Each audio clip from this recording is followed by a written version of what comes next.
जय दुर्गे माँ अथ कीलकम। ओम चंडिका देवी को नमस्कार है। मार्कंडेय जी कहते हैं, विशुद्ध ज्ञान ही जिनका शरीर है, तीनों वेद ही जिनके तीन दिव्य नेत्र हैं, जो कल्याण प्राप्ति के हेतु हैं तथा अपने मस्तक पर अर्धचंद्र का मुकुट धारण करते हैं, उन भगवान शिव को मेरा नमस्कार है। मंत्रों का जो अभिकीलक है, अर्थात मंत्रों की सिद्धि में विघ्न उपस्थित करने वाले शाप रूपी कीलक का जो निवारण करने वाला है, उस सप्तशती स्रोत को संपूर्ण रूप से जानना चाहिए और जानकर उसकी उपासना करनी चाहिए।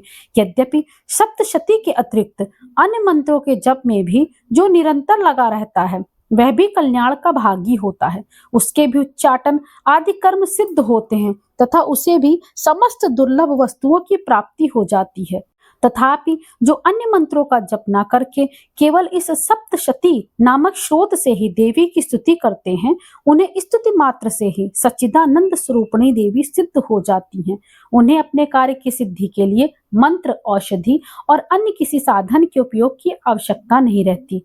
बिना जप के ही उनके उच्चाटन आदि समस्त आभिचारिक कर्म सिद्ध हो जाते हैं।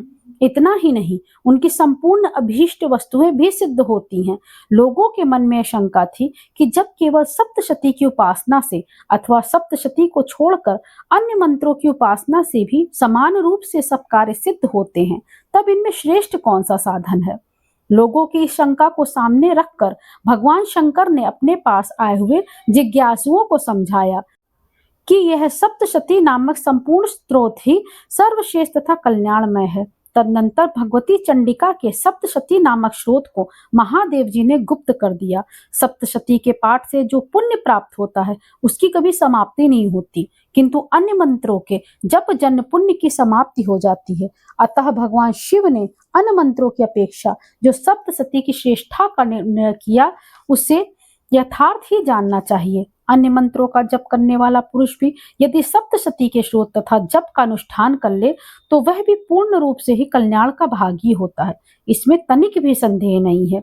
जो साधक कृष्ण पक्षी चतुर्दशी अथवा अष्टमी को एकाग्रचित होकर भगवती की सेवा में अपना सर्वस्व समर्पित कर देता है और फिर उसे प्रसाद रूप में ग्रहण करता है, उसी पर भगवती प्रसन्न होती हैं, अन्यथा उनकी प्रसन्नता नहीं प्राप्त होती। इस प्रकार सिद्ध के प्रतिबंधक रूप कील के द्वारा महादेव जी ने इस स्रोत को कीलित कर रखा है।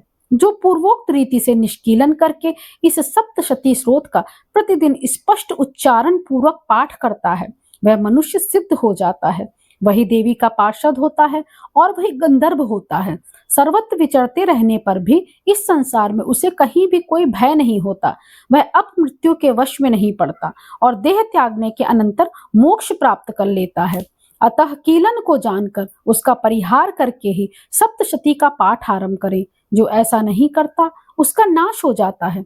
इसलिए कीलक और निष्कीलन का ज्ञान प्राप्त करने पर ही यह स्रोत निर्दोष होता है और विद्वान पुरुष इस निर्दोष स्रोत का ही पाठ आरंभ करते हैं।